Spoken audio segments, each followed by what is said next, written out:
Welcome back to another episode of How Do Artists Make Money? The show where we try to answer the age-old question, how do artists make money?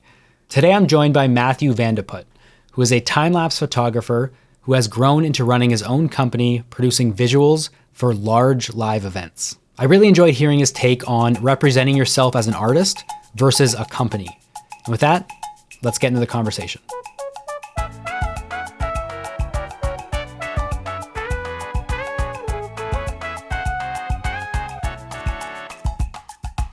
Matthew, thanks for joining me today on the show. Let's start with the basics. How would you describe yourself professionally? Thanks for having me. First of all, nice to be here. Big fan. Professionally, I these days describe myself as the founder of MVDP Studios, which is Matthew Vandeputte. Not to be confused with a big cyclist athlete who also goes by MVDP. But yeah, I'm the founder of MVDP Studios, which is a small creative production company based in London. And we supply social first, as people call it, content for big brands, sporting events, experiential agencies, venues across the world. So this could be music festivals or, Formula One or a film launch event that we did last week for Disney, which was really exciting.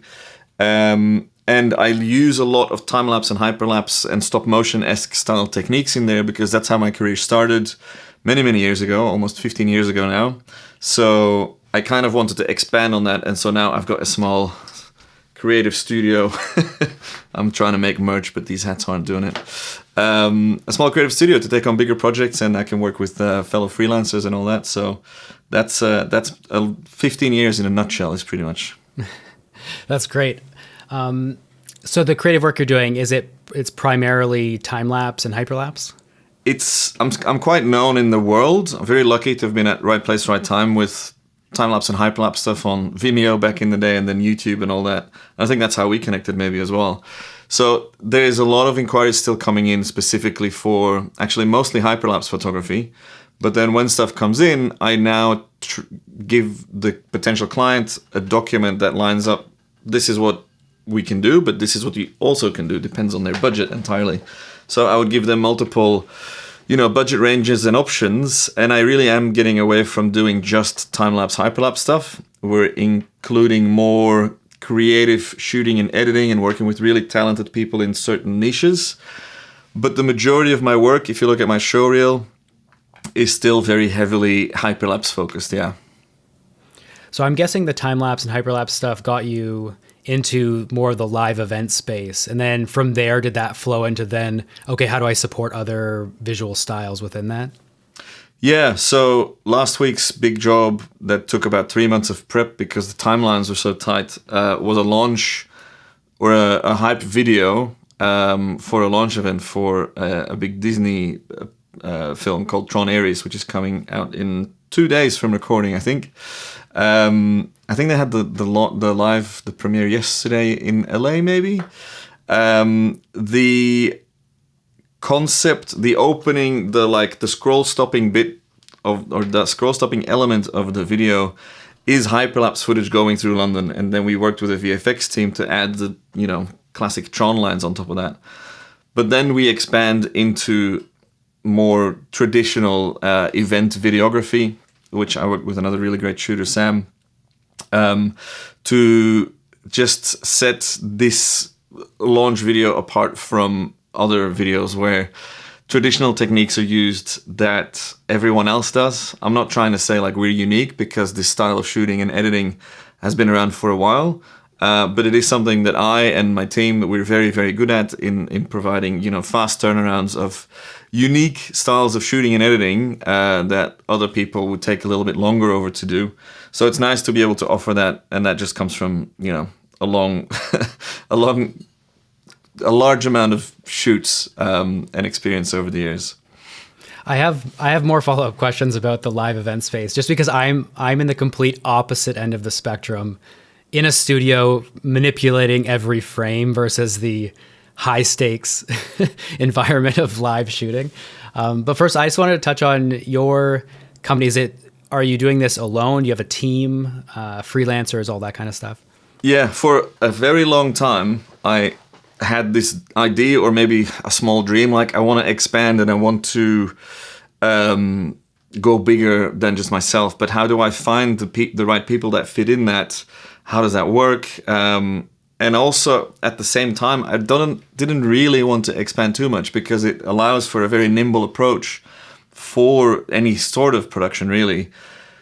The overhead of a big team, costs a lot of money.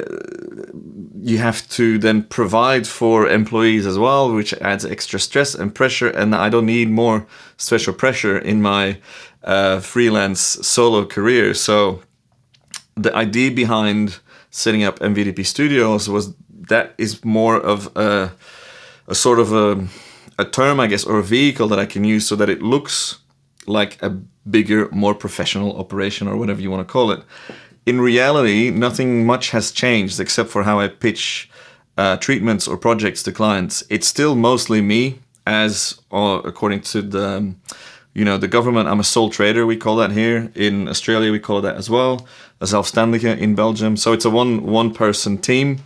But then if the budgets are right and the project's big enough, we can scale up quite easily. So I've got a roster of very talented and trusted shooters that I've worked with in the past. Both producers to help me with pre-production and production on the days or the nights of shooting. We have second shooters. We have VFX people. I've got post-production covered as well. So I've got a really nice roster of people that I know, trust, and love that I can work with if I need to scale up for a bigger shoot. For example, I'm pitching a big tourism campaign in the Middle East for November, I think, and that's something where I would get a local producer on board and potentially some post-processing help as well. And I know the people that I've got, lined up. I can contact them and be like, hey, I want to work with you on this. So from the outside, it looks like we're an outfit that can offer anything for anyone or anything. But on paper, it's still pretty much just me. One thing to add on to that is when you're pitching for other companies and budgets and stuff, it just looks a lot better when it's a company and you're giving a pitch document that comes from a company, a creative studio. But long story short, in the back end, it's still just me, pretty much. That's what I was going to follow up with. That's really interesting to me, kind of branding as a company, because you're going in it, you're not saying, I'm the person, and oh yes, I can hire people in to assist me, versus saying, we, the company, yes, we can handle it. And leave it at that. You don't have to follow up with, oh, I'll bring in people. Exactly. And that's what so many people do. And I was like, why don't I just do that? Why don't I do that approach? And I had this realization of after a conversation with my agency who represent me on social for brand deals, etc. They kind of gave me that idea and sent me a little outline, a treatment that they had done with someone else. And I was like, yeah, this is great. And then the fun challenge was, what's the name? How do you find a social media handle, a website, a domain name that works? So mvdpstudios.com, luckily, was still available. And if you go to that website, you'll see all the wording. It's me, I'm the founder, but we work as a team. And that really is the case because I do rely on other people for that as well. My wife is a lawyer, so she's the legal team. We could look at it like that. But yeah, it's been a very natural and healthy evolution, I think, for me as a sole creator to having a small company that works with other people as well. That's really interesting. I just want to jump back to the time-lapse, hyperlapse aspect. Was that strategic to niche down, or I'm guessing you just kind of followed your passion into that? I went to film school in Brussels I think I graduated in 2010 or 11, while being there. So my degree is in film and documentary editing, and that was very much separated from the people that were shooting and the people that were doing audio. We were the nerdy post-production, third of the classes. But while in that, I discovered Magic Lantern, which was a plugin or a sort of a firmware hack for Canon cameras. And that opened up time-lapse photography. This coincided with a film on Vimeo going really crazy about one of the Canary Islands, astrophotography time-lapse stuff. And it just captivated me so much. I Googled, what am I seeing? What is time-lapse? How can I do that? That's how I found the Magic Lantern stuff. And then I started shooting just on my mom's old DSLR, I think, which is a 400 and something D Canon. I started a time-lapse of the night sky, and that it it's something just clicked in me. I was like, this is so cool, so impressive. I can expose for long times. I can show like stars and the clouds are moving, and I just fell in love with it straight away. I then kept shooting as a hobby for many years, and I still shoot as a hobby, which is why behind me there's a whole rack of gear, and all, my whole room is full of time-lapse equipment. But I never stopped. I never fell out of love with time-lapse photography. That then naturally evolved into hyperlapse photography when that became a new trend. I'm probably doing more hyperlapse photography now than strictly time-lapse. But I always thought from the get-go that this is such a niche style of cinematography or photography, whatever you want to call it, because it is a blend. You take photos and you make videos out of those photos, right? And I always thought there's no way anyone's going to pay for a person to go to an exciting location with all this equipment, sit there for, 1 to 2 to 4 to 10 hours, to then go home and process all that on expensive software and hardware. Like, how's that a feasible career choice? But then I went through some stuff in my life, and I ended up traveling to Australia to kind of escape some things that happened, and I met a girl there. I went back to Belgium. I was like, I need to see what happens. So I decided to go back to Australia on very much, I think this was the peak time of the hashtag YOLO movement. And when I landed in Australia, I told myself, I'm just going to give this a crack, see if I can make this time-lapse hobby into a career. And luckily, some people saw what I was doing, and I had already been doing it for a couple of years by then, was getting, good enough at it to make a bit of a splash, and on social media as well. And then I found out that everyone in the industry is aware that to get these kinds of visuals, to get this kind of unique looking footage, you need to spend a little bit of money on that for dedicated shooters. In the same vein that a film production wants, high-speed photography or slow-motion cinematography, they're going to go to someone that has that equipment and the knowledge to create that. If you really want stop-motion imagery in your production, you're going to go with a stop-motion artist. And I luckily found the right people and the right budgets to get going in time-lapse photography as the start of my career. And I'm very, very grateful that happened, because I don't know what I would be doing otherwise. But yeah, it's pretty insane to think that this hobby turned into quite a lucrative career over the last 15 years or so. It makes so much sense in my mind in the live event space, because you have these premieres, you have these live events, and there's so much that is uncontrollable. You can't, you have actors you can grab maybe 5 seconds with. You never know where a camera's allowed to go, all this kind of stuff. So I'm a terrible person to put in a live setting or a premiere. I just can't do the work there. Like, my work doesn't fit.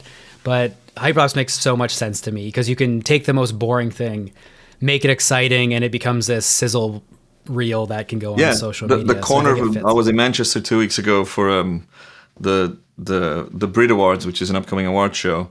The corner of a building can look interesting if you shoot it at the right speed and on the right scale. Because light changes, the warmth of the light can change, more light can hit the corner of that building, clouds move, there's foreground movement. And that's something that captivates people still. Not a lot of people are aware of what a hyperlapse is. And if for the listener, viewer, a time-lapse is where you put a camera on a tripod and shoot, a photo every, say, 3 seconds over an hour or two. With a hyperlapse, you do the similar approach. You shoot a sequence of photos, but in between photos, you move the camera as well. And so you try and follow a path and look at a certain corner or a window on a building. And it's really like hyper-focused and hyper-stabilized on one element in the frame. And it gives you this impression of like flying through, as the director once called it, flying through time and space via a 2D medium. You kind of get a 3D impression of an environment, which is why to this day, when I show to people what I do, they're like, wait, what is that? Is that a drone? Are you on a long, dolly motion control rail thing? But no, I am the motion control rail. I shoot it. I'm the human tripod. Do you work a lot of music festivals? I used to. That was the main thing I was doing when I landed in Australia in 2013. Not huge budgets, but entertaining enough for me to give that a go. There was Cubase, Qdance stuff. I did Tomorrowland a couple of times in Belgium. From that, then I found other connections, and those connections led to other connections. And the recurring thread throughout my career is like it's people based. It's word of mouth. It's being social. It's networking.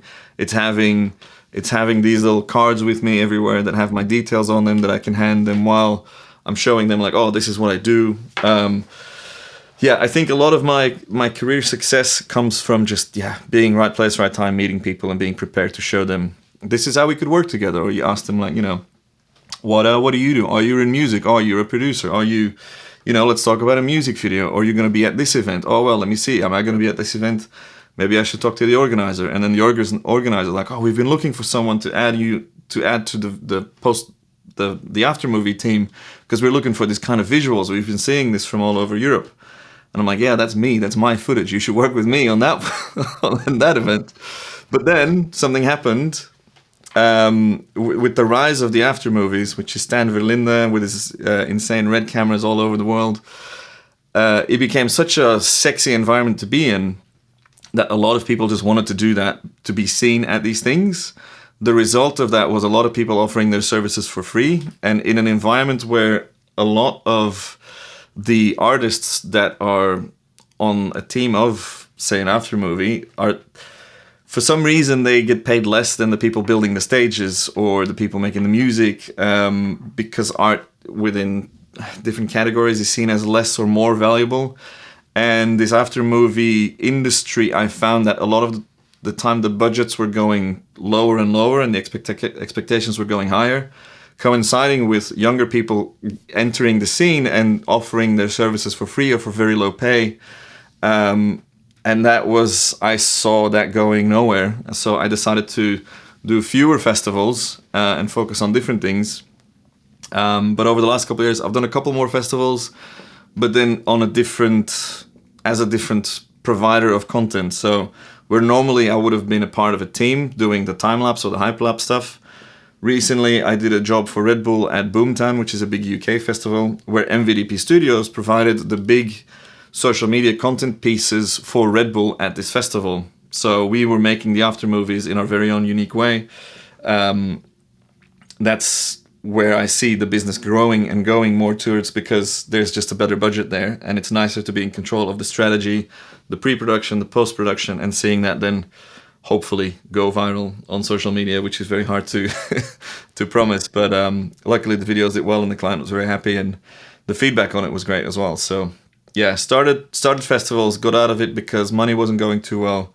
Now slowly kind of getting back into it, but with a different approach. That means that I have more money in the long run, but just bigger budgets to be working with. I've learned that it's when you start feeling too comfortable and that everything's going right is when you should start looking on the horizon for what's next. Yeah, the being comfortable thing is, well, I was very comfortable in Belgium before I moved to Australia, but I was like, I know I'm going to regret this. In 10 years, I'll look back and it's like, what if, the big what if question would have been eating at me. And then when I was in Australia for 7 years, my then girlfriend, now wife, said I want to live in London to practice law there and to see Europe. And I grew up in Europe, so I was like, well, what? But anyways, do it. And then I realized at that time I was against that motion because I was so comfortable. And I was like, oh wait, you're doing what you preach against, which is get out of your comfort zone and challenge yourself, and you will find yourself in a mental state and in an environment that pushes you to be better or smarter or more tuned to the challenges and the solutions. And so that I was like, obviously I went along, did London, COVID hits, everything shuts down. That was a really tough start for me. But that's when I pivoted to, and I think we want to talk about that as well, that's when I pivoted to digital products and a lot of social media stuff to have an income. Yeah, let's talk a bit more about the income side of things. Can you list out where your income's coming from? Mostly now, this is shifted and pivoted throughout the years, but mostly it's what I call commercial work, which is where I get hired either as MVDP Studios or as part of a team to provide content for either as part of a production or the production is what we do ourselves.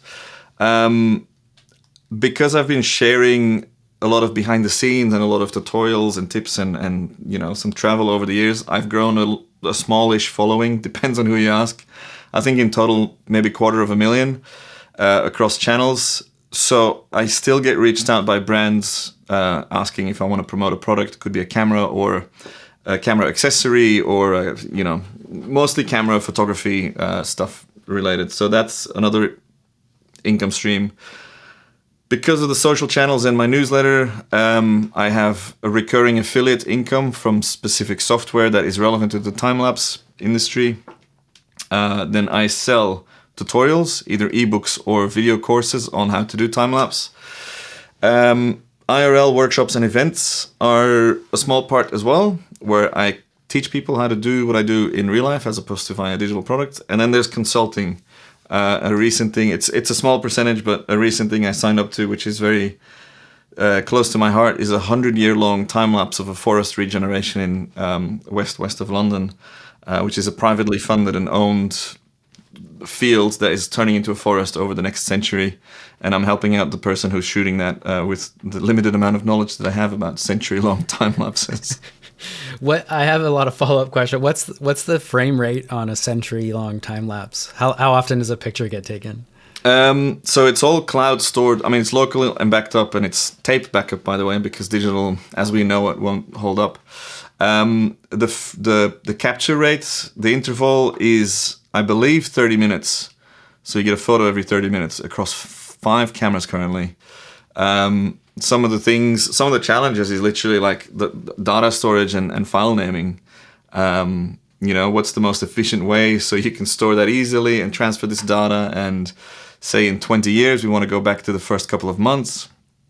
What's the best and easiest way to figure out which camera from which time of day? So there's few things that are really built for this, and these cameras will have to get replaced and all that. But yeah, it's going to be it already is a very, very exciting project, and I hope to revisit it soon to get an update and to see what the forest is looking like. I'm curious, with your income primarily being commercial projects, I think a lot of artists tend to fall in this trap of associating social media with influencer work and brand deals versus using it as advertising for their company, for their skills, to then get commercial work. So do you see social media as a way to it's simply a way to advertise your company? Totally. I've been doing it for such a long time. Pretty much, I think I have it in my calendar somewhere. Like my Instagram anniversary is when I signed up. And if you scroll back far enough, you can see me using it as just a normal person with, pictures of coffee and stuff. I then started sharing my work on it, which led to some work, to new people finding it, and then I get new work, and then I show that, and I show the behind the scenes of work, and I post that, and that reaches people, and it's this kind of, self-fulfilling prophecy almost. But as I said earlier, I'm lucky to have a sizable following, so when I post stuff on there, every now and then it blows up, and then someone at an agency, a production company, sees what I do, and like, hey, we've been looking for someone to do something like that, can we have a chat? I don't remember when is the last time I did like a brand deal or a sponsored post. I just got so tired of not that I was doing it that much, it's just not where my passion lies. What I'm passionate about is time-lapse photography, hyperlapse photography, making cool visuals, and I'm lucky to share that with an audience. I could very gladly not share that at all, but I see it as a business asset that you have to maintain to share content on there that potentially leads to more work.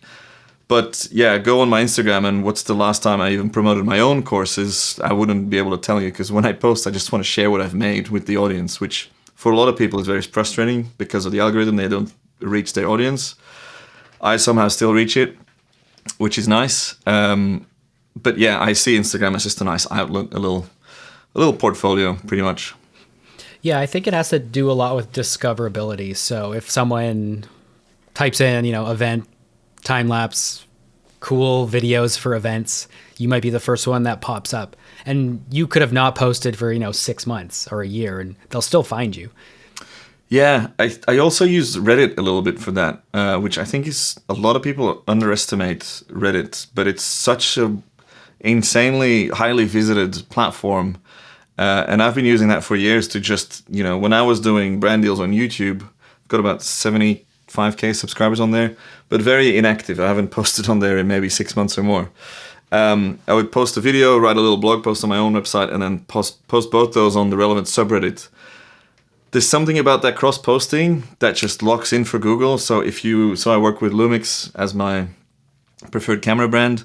If you put in like Lumix Timelapse in Google, you're very likely to find all the results on page 1 being either my video or my blog post or my Reddit post or the other Reddit post or a Reddit post where I've talked about that. Like, it's insane how powerful that was for me, that SEO, to promote or to find organic traffic to my channels through just Google search engine optimization. That's really smart, because when I'm searching like a niche topic on Google and I can't find it, the next thing I do is add Reddit to the end, yeah. Yeah, exactly. So I'm taking notes right now. I'm like, okay, go post your videos on Reddit. Yeah, I do. I think I have either a free PDF or a guide or an ebook or something that talks about this system, or it's part of my other ebook, which I wrote many years ago, which is called Passive Income for Creatives, which just explains everything in detail of all these income streams that I've set up. Everything to do with the digital products, the tutorials, the social media strategy, the newsletter. I've got all that in one. There's like a free guide, and then that leads into the paid guide. But yeah, I've been talking about this for so long with so many of my friend creators, and I really went hard on it when COVID hit because there was no work, there was no travel. And I'm like, guys, you're really good at, portrait studio photography. You should think about making a guide on how to do this. Stop motion, you've done the course finally, right? After what I assume is a long time of wanting to do it, but not really sure where to start. People just needed a little kick to get going. So I used my own use case of getting an ebook, making an ebook, and then I waited a year, and then I used the data of the selling and the strategies in another book about how I did all that, which I think is still very relevant to people today. So you mentioned not posting about your courses and products a lot on social media. So is that mostly in the newsletter that you have? The newsletter is just the direct line into people's inboxes, right? Because social media behavior changes, or algorithms change, or how people use stuff. Like, I don't know when the last time is I checked Facebook, but I used to be on there every single day, and I have a page on there that has thousands and thousands of followers. I don't know when I've checked that page for the last time. But that used to be the focus. I was only posting there. Emails, someone's name, email, and location is just so valuable because that very rarely changes. So when my sister told me I need to start, she's a very successful business coach in Belgium. When she's like, you need to start collecting people's names and emails, I was like, I know, it sounds boring. I don't know how to do it. But now it's like, it's the most successful thing I have because my open rates are around 50%. So every email I send, multiple thousands and thousands of people just get that in their inbox and open it, as opposed to they're on their phone and scrolling on a feed. This is them opening and reading that email and clicking on something in that email. So they're going actively to some link that I've given them. The most frustrating thing on Instagram is trying to get people to visit something off platform. If you post on your story a link, you get no reach because Instagram wants to keep you on Instagram, or the consumer. You can't post links under photos or in comments. You have to go to your link tree in your bio. Then you get sent off-site. People don't like doing that. So that is the most valuable thing that I have, is that newsletter. Yeah, I mentioned this to you before we started talking, that I got your newsletter this morning, and that's how I saw your Tron video. Because I've been really busy the last few days, and I hadn't been able to see it on Instagram. So it went straight to my inbox, and I excitedly opened it and checked it out. And I like this. I like that with your email as well. And I think that's why I'm here, because you send out these newsletters and I just reply. And I don't want everyone to reply to your next email. But my email is set up like that as well. If someone has a question, they can just reply, and I get that email and I will write back to them, because it's just a really fun way to communicate with people, as opposed to on a social media platform. And I've gotten stuff from that as well. Work from just being kind and attentive and replying to someone that just had a basic question via my newsletter. So yeah, I can only ever recommend creating a newsletter, as the top thing to do, because we don't know where social media is going to go. We don't know how, TikTok is moving. I hear rumors about the algorithms being changed again and this and that. So that email is yours forever, ideally. I agree. I'm about a year and a half into doing my newsletter. And apart from just those business aspects of reaching people directly, I think there's just a great growth aspect to it in that every week I'm thinking of something, I'm learning how to communicate better, I'm writing. So long term, it might pay off in 10 years. I'm kind of planting the seeds for being a better communicator and having all these topics to speak about. Let's hop into a few bonus questions. I'm curious about, now that you've been working for 15 years or so, what's the shape of your financial journey? Has it been kind of a steady climb, a lot of ups, a lot of downs? Starting out, I was just very happy to be making about the same as I was making on a salary in Belgium. Then it grew a bit from there, and then I was really like going up and up each year and growing it and getting bigger and bigger projects, which was very fun to see, very satisfying, very rewarding, and a dream come true, because I thought I could never do this for a living, but somehow I made that happen through the help of other people. Then when I moved to the UK and COVID hit, everything took a massive slump. I didn't have paid work for I don't know how long, years. Because also not just I didn't have a social network here, I didn't have a professional network, and there were no events that allowed me to go and network and meet people and bring a phone or an iPad with a QR code and like, hey, this is what I do. I think we should talk about making something together. That didn't exist. So I tripled down on social media, creating educational content on YouTube, which led to the digital products and all that. That then made me around, I think, 3,000 US a month for a while at its peak, because also people were sat at home bored out of their minds with a little bit of, furlough income here in the UK. I don't know if you had it in Canada or in the US.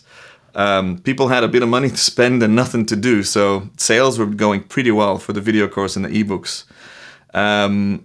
Then slowly the world opened up again, and I started doing more commercial work. And I find that difficult to balance. When I'm busy with work for a client, I find it really hard to keep up or upkeep my social channels. So if I'm quiet on Instagram and YouTube, I'm busy on the other side, which is what's been happening over the last pretty much all of Q3 this year. I've just been so busy that I've really neglected all the social channels. But it's led to a really nice surge of income. So it always goes in these ups and downs.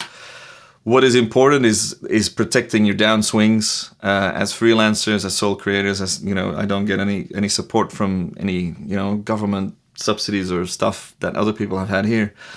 When it's going well, put money aside and be aware that there is going to be a downswing. You can't have exponential growth. Nothing is like that. So now I'm back now that things have leveled out. Post-COVID times, which I know was a while ago, but it has long-lasting effects. We're going up again in a really good way, like I was going in Australia. So I'm expecting my wife to say we're moving somewhere up. We're going to another continent. I'm expecting that growth to continue, but I don't need it to continue. Like, I don't want to own a company with 5 employees. If I can make enough money to put some money aside for later down the line or some investments, if I can have a nice work-life balance, which I know a lot of people don't have, where I get to enjoy time with my wife, my family, and my friends in Europe, because I travel a lot to see them and to do fun stuff with them. That's all I need. I don't have visions of becoming a multi-millionaire through setting up a business and selling it. I just want to keep doing what I love doing, which is time warping, as I call it. Time-lapse, hyperlapse photography, maybe a bit of stop motion in the future. I just want to make cool things for people and work with nice budgets and work with nice people and see the world and continue doing that. That's the goal, really. That's great. And it's really good to hear that it's kind of climbing right now. And also that you've kind of gained that wisdom to just be happy with a plateau. Yeah. There's too many people. I know I've got friends in finance, and they're just, I don't know, it doesn't make sense to me, but yeah. It's funny that you mentioned when you're busy with work, you disappear from social media. And I've had those moments where I'm so busy working and I can't post, I can't do anything. And in the back of my head, this like tension or this stress builds, like, oh, I'm not active. And then I take a beat and I'm like, wait, this is the end goal. Like I'm in my studio, I'm making money doing what I love. That's so true. Why is social media even a part of this equation? Yeah, well, it's I'm more happy because it leads to more work down the line, right? But ideally, in an ideal world, the word of mouth just keeps rolling, and you keep getting references for other stuff. But yeah, that little guilt in the back of my mind, it's always there, and it's really come to a head now because there's 2 brands that I have to make videos for, and I've just been putting it off and off. I've been too busy, and now I'm like, I got to make 2 videos in the next 10 days, pretty much, to repay them for what they've sent me, pretty much. But yeah, that guilt is there. I think a lot of people would recognize that. There's a few more bonus questions. What's a professional mistake you've made in the past that you wish you would have done differently? I hinted at it earlier. It's not starting an email list sooner, because it's the most valuable thing. And I was advised upon it, didn't act on it. That was silly. I could have had a much bigger list by now. And you're seeing this more and more. More people are doing it now because they have been told and they have been shown what the value of it is. Another thing is not starting with digital products sooner because, and this again was told to me by someone and I didn't really listen. It was quite a famous photographer, landscape and travel photographer in Sydney in Australia, which is an industry that is rife of, with people that make, here's how to do long exposure seascapes, or here's how to shoot a nice sunset and this and that. And I'm like, why would I make a digital product on how to time lapse? It already exists. And he told me, well, yeah, but it doesn't exist from you. People want to see you explain it. And that then eventually clicked in, and I was like, yeah, maybe there is something to be said that people just want to hear it from me, because there's, if I want to learn stop motion, I had early access to your course for a bit. I loved learning from you because I like you as a creator and as a person. There's lots of other stop motion artists out there that I follow, but they haven't, clicked, or they don't itch my or scratch that itch that I get when I see your stuff. So yeah, I should have started with the digital products earlier on. That would have been good. And I need to find that balance between promoting my own products more and keeping busy on the other side. I've heard the exact same advice, is that for digital products, like, you have so much value in your unique perspective and in what you bring to the table. So how I edit is different from how you edit and how everyone else edits. So my tip to a lot of artists starting out is do a digital product on, like, here's my top 5 tips for painting. Here's my top 5 tips for drawing, whatever your skill set is. And that's such an easy product, a digital product to do. And your choice of what your top 5 things are, tips, that's super unique. And people, and that as a free thing, right? As a lead magnet, as we call it, you can, a freebie, whatever, to start getting those emails. But that's such a valuable tip indeed. Like, 5 must-have time-lapse tools. Download my free guide. There it is. Doesn't have to be an ebook with 75 pages full of wisdom. You start small and scale it up from there. Agreed. I have one more question to end on. What's your biggest business goal for the future, and how are you getting there? As I mentioned before, I don't have huge goals. I want to make enough money so I'm comfortable. I want to be able to spend time with people I love, and I want to see cool places and do cool things for cool brands and events. And that's pretty much it. Long story short, I don't want to repeat myself what I said earlier, but yeah, I've been incredibly blessed in my upbringing, in my life, my family and friends, my personal health. I've gone through some other stuff with, a friend that's passed away, which was very traumatic at the time, but I feel like I've really, I am making the most of my life, and I'm very much a yes person, and I will say yes to any sort of fun or opportunities and nice things to do. And I just want to keep living like that, because life's too short to be worried or focused on goals that are big that might not be worth the work that you have to put towards it. I've got people that work, till 2 a.m. every night in the prime of their lives, and that's just tough to watch, because you're setting yourself up maybe for an early retirement. But I feel like I'm living my retired dream life, which is doing cool stuff all the time and seeing the world. So, yeah. Just want to continue on being happy and doing what I love. That's a great answer, and there's a lot of wisdom in there. Matthew, thanks for joining me on this episode. My pleasure. It was very fun to be a part of this. I can't wait to check out more episodes. And yeah, thanks for having me on once again. Thanks so much. As always, thanks for tuning in. Wherever you're watching or listening, please subscribe. And if you have the time, leave a comment. Let me know what you think, what you want to hear more of. I'd really appreciate it. I'll see you in the next episode.